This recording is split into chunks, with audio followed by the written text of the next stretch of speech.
Bienvenidos a Timore, un podcast de última hora en el que buscamos explicar un tema, profundizar sobre un hecho o una historia que nos permita entender el Paraguay que vivimos hoy. Soy Patricia Bordón y en este episodio conversamos con el analista político Alfredo Boxia sobre los 2 años de gestión del presidente Santiago Peña. Hoy es miércoles 13 de agosto. Bueno, doctor, gracias por participar de este podcast. Gracias por la invitación.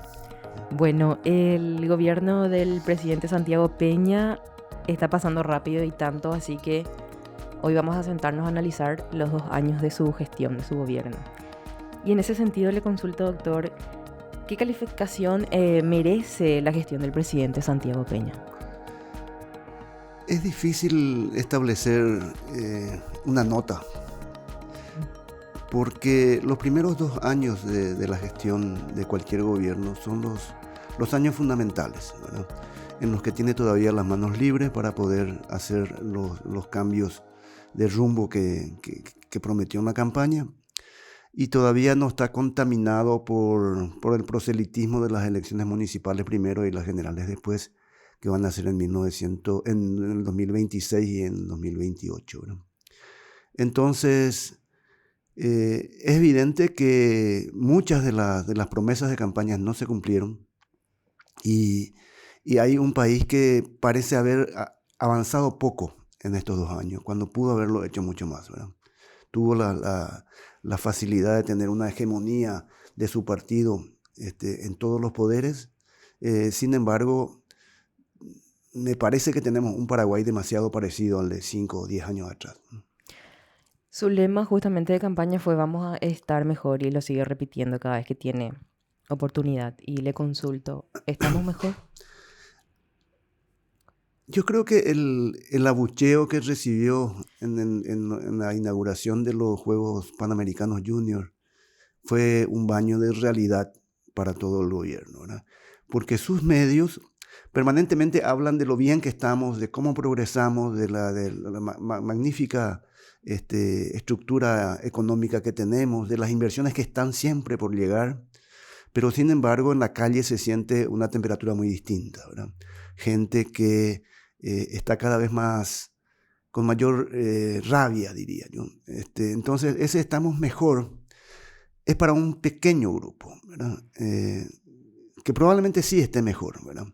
Pero es un grupo empresarial, político, muy reducido, ¿verdad? En general, yo creo que la gente tiene muchas dificultades para llegar a fin de mes, para llenar la canasta básica, y va juntando una insatisfacción que es creciente y que se demostró con ese abucheo de la vez pasada, ¿verdad? Y son los políticos los que cada vez están mejor, los que responden al cartismo. Sin duda, sin duda. Y quienes hacen negocios con ellos, ¿no?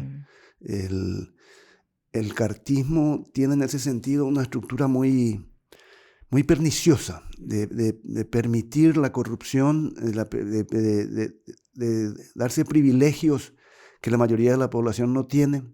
Mientras tanto, hacen un diseño de un país próspero, que en realidad no existe, ¿no? Un país paralelo. Es un país de ensueño, en donde te pintan que Hambre Cero es un programa que liquidó el hambre en el Paraguay.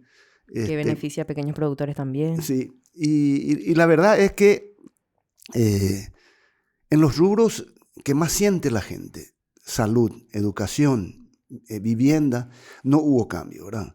La educación es tan mala como antes, la salud se deterioró, sobre todo la salud pública, las estructuras estatales de salud, y de las viviendas no hablemos, ¿verdad? Prometieron 500,000 y van por 100 o 200, ¿no? Así que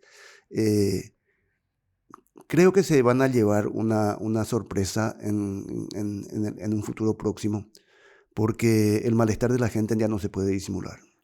Y en ese sentido te quiero consultar, doctor, ¿en qué se aplazó este gobierno? En esas áreas tan sensibles, ¿verdad? Todo lo que sea el área social, ¿verdad? Creo que es fundamentalmente en salud y educación, que es donde la gente siente realmente, ¿verdad? Fíjate que desde que se instaló la idea fuerza de la heladera vacía, la gente empezó a dar testimonio y las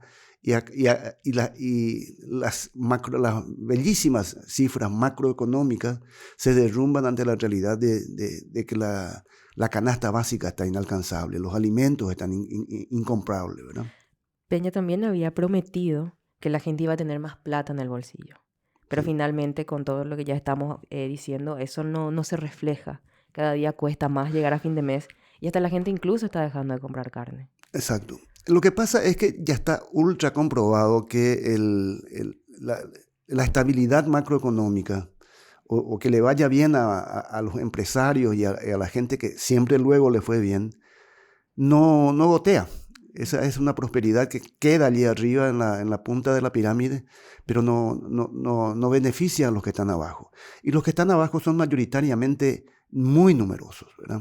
Y entonces el Paraguay de verdad no es ese Paraguay que tiene cifras macroeconómicas espectaculares, que tiene poca inflación, que mantiene un crecimiento que está por encima de los países de la región, que está muy lindo para el PowerPoint, para demostrar que este país es exitoso. Para proyectar en los viajes de Peña. Y sí, para intentar atraer inversiones que no vienen.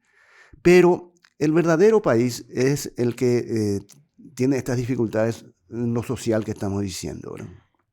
Este gobierno, con sus 2 años, ¿tiene algo bueno que resaltar? Tiene un problema que ya habíamos predicho que iba a suceder, que es la bicefalía, ¿verdad? Peña viaja mucho justamente porque quiere evadirse de una situación real que políticamente nunca termina en algo bueno, ¿verdad? La gente sabe que el verdadero poder, la verdadera decisión se toma en la Avenida España, en el quincho de la Avenida España. Y por eso viaja, para alejarse de una situación que le debe resultar terriblemente incómoda, ¿verdad? Y eso genera problemas, porque ni los ministros saben a quién tienen que rendir cuenta, ni la gente entiende que el poder provenga del Ejecutivo. Todo el mundo tiene la sensación de que el que distribuye cargos y distribuye, el que disciplina al Ejecutivo es Horacio Carter. Eso es un problema. En ese sentido le consulto, Peña debería desmarcarse más de Cartes. No puede. No tiene ninguna posibilidad de hacer. Peña no tiene ningún peso propio dentro del Partido Colorado, ¿verdad? Es una figura de él. Es una figura como le suelen decir de manera irónica, un perrito faldero de Carter, ¿verdad? No tiene ninguna posibilidad de hacer una rebelión, librarse de él y mandar, ¿verdad? Tomar decisiones. Eso no va a ocurrir. Y a la pregunta de quién gobierna en el gobierno de Peña, pues entonces la respuesta La es respuesta es obvia. obvia, sí. Además, él sabe también que si llegara a ocurrir algún atisbo de rebelión de su parte, inmediatamente sería sustituido, ¿verdad? Tienen figuras de recambio allí como Aliana y el propio Bachi, que van a ser más fieles todavía que Peña. Por sí solo no tiene el poder para mantenerse, No. para terminar su gestión. Definitivamente no. Le quiero hacer un poco de historia y consultarle también Sí. como una persona que vivió en la época de la dictadura de Alfredo Stroessner. Justamente, ¿cómo vivió el papel de la oposición durante la dictadura? Y si hay una comparación con lo que es la oposición hoy en día. La oposición a Stroessner siempre tuvo, sobre todo es una historia muy del Partido Liberal, la de tener sectores que apoyan o hacen una posición muy tibia o apoyan directamente al gobierno, ¿verdad? Al gobierno del otro partido. Eso sucedió desde el 1967 hasta el 89, cuando una facción pequeña, es cierto, pero la legalizada del Partido Liberal, prácticamente aplaudía las obras de gobierno de Stroessner como si fuera parte del propio gobierno, ¿verdad? Y la verdadera oposición se hacía de manera, entre comillas, irregular, ¿verdad? Eran los partidos que estaban, casi te diría, en la semiclandestinidad. A partir de 1989, cuando se unifica el PLRA, hubo una oposición bastante interesante que yo creo que permitió que esos primeros años de transición democrática avanzaran relativamente rápido, ¿verdad? Acordate que hubo una constituyente, que hubo elecciones municipales por voto directo, y creo que si la oposición hubiera ganado en 1993, hubiera ocurrido una alternancia más rápida, probablemente los colorados volverían nuevamente al poder, pero la transición no sería tan larga y tan lenta y una democracia tan débil como la que construimos con el Partido Colorado, ¿verdad? Y últimamente, esa oposición que era útil para consolidar la democracia, sobre todo en el Congreso, y para tratar de que haya un poco más de participación plural o de pluralismo en el Poder Judicial, en las figuras estas nuevas del jurado de enjuiciamiento y Consejo de la Magistratura, últimamente esa oposición se esfumó. Se esfumó fundamentalmente porque el principal partido de oposición, el Partido Liberal, dejó de tener las figuras fuertes que tuvo en el pasado y hoy es prácticamente un remedio de lo que fue aquello, ¿verdad? Por eso es que la oposición al Partido Colorado se volvió algo anárquica. Al aparecer 700.000 votos que uno no sabe a dónde irán la próxima vez, que son los de Payo Cuba, que no fueron al candidato liberal, y al propagarse este sistema de transfugismo político que engorda a la hegemonía colorada y hace que tengamos la impresión de que no existe oposición. Hasta esa ventaja tiene Peña, ¿verdad? Una oposición orgánicamente inexistente. Aunque eso no significa que la gente esté contenta, significa que en este momento no hay alternativas, pero van a surgir. No existe un país sin oposición. En algún momento alguien va a poder aprovechar esos votos. ¿Se puede decir que estamos viviendo una nueva dictadura con el copamiento del Partido Colorado en Yo muchos entes del Estado? hablaría de deriva antidemocrática, ¿verdad? Una tendencia cartista fundamentalmente a copar todos los espacios del Estado, los tres poderes, pero coparlo en el peor sentido de la palabra, con la peor gente, ¿verdad? Imagínate que ellos no han tenido problemas en poner al frente del jurado, del Consejo de la Magistratura y del jurado de enjuiciamiento a personas insostenibles tanto desde el punto de vista moral como desde el punto de vista intelectual, ¿verdad? Algunos de ellos ni siquiera eran abogados, ¿no? Parecen elegir a los peores para que la lealtad no esté en duda, ¿verdad? O sea, los avances que han tenido contra las organizaciones no gubernamentales y las posiciones como la del Parlamento, en el cual expulsaron a Katia González sin ningún argumento, demuestran que no es una mayoría democrática, ¿verdad?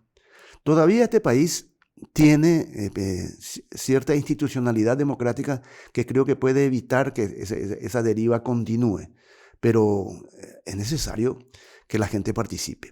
Y yo veo, una vez más, como en tantos otros momentos de nuestra historia, una apatía ciudadana bastante grande, ¿verdad? La gente no se moviliza, los sindicatos no existen, no hay protestas callejeras, y hay como uno de esos largos periodos paraguayos de apatía ciudadana. Bueno, el gobierno de Peña tuvo varias situaciones graciosas, entre comillas, ¿verdad? Y una de ellas es el viroshuquismo de Santiago Peña, de querer aparentar o aparecer en todas partes. ¿Y qué opinión se merece ese viroshuquismo de Peña que quedó en evidencia con la autoinvitación, recordemos, a la asunción del presidente de Estados Unidos? Eso fue una vergüenza. Fue una vergüenza quedarse en la calle porque no estaba invitado. Realmente, además hay algo que es completamente extraño. Tiene su explicación, como ya dijimos ahora. 50 viajes. 50 viajes en 2 años. Eso es increíble. Viene de visita a Paraguay. Parece que viene de visita y gobierna un ratito y enseguida está buscando a dónde ir. Realmente esa es la consecuencia de como que de evadirse de la situación de no tener poder. ¿Qué se puede decir de su gabinete? Su gabinete yo creo que le ayuda. Creo que no pasa por ahí el problema de su mal gobierno. Yo creo que es necesario hacer cambios estructurales que ningún gobierno colorado se anima a hacer. Cambios estructurales estoy hablando de cambiar una situación que se arrastra desde hace décadas, que es la bajísima inversión en salud, por ejemplo, ¿verdad? Nosotros invertimos una tercera parte de lo que invierten los otros países del Mercosur en salud, ¿verdad? Y nuestra educación tiene las peores notas de Sudamérica en los exámenes PISA, ¿verdad? O sea, si nosotros consideramos que con este mismo presupuesto y este mismo estilo de gobernar las cosas van a cambiar, estamos desperdiciando los últimos buenos años del bono democrático para tener una juventud capacitada para el futuro, ¿verdad? En este mundo que se mueve a una velocidad extraordinaria. Así que yo no creo que el problema sean los malos ministros, sino la falta de voluntad del Partido Colorado de producir un cambio estructural que realmente traiga una mejoría para todos, no para algunos nomás. ¿Y qué se necesita para hacer y lograr ese cambio estructural aparte de una voluntad política? Mira, yo creo que el concepto de democracia tiene que alcanzar a la mayoría en sentido de calidad de vida, ¿verdad? Yo creo que la gente se tiene que sentir bien, tiene que sentirse conforme con sus autoridades y no tener esa sensación que estamos representados por los peores, ¿verdad? Porque si uno mira al Parlamento, se da cuenta que allí hay gente que uno no entiende cómo pudo ser candidata siquiera, ¿verdad? Y cómo llegaron hasta allí, ¿verdad? ¿De dónde salió? Sí. Entonces, creo que hay que mejorar la calidad de la política en Paraguay. Necesitamos una ciudadanía que sea más participativa, que exija más y que vote mejor, ¿verdad? Con conciencia. Sí, porque también hay una culpa colectiva que no podemos eludir.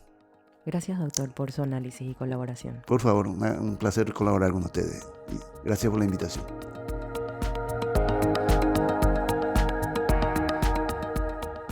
Este episodio fue producido y conducido por Patricia Bordón.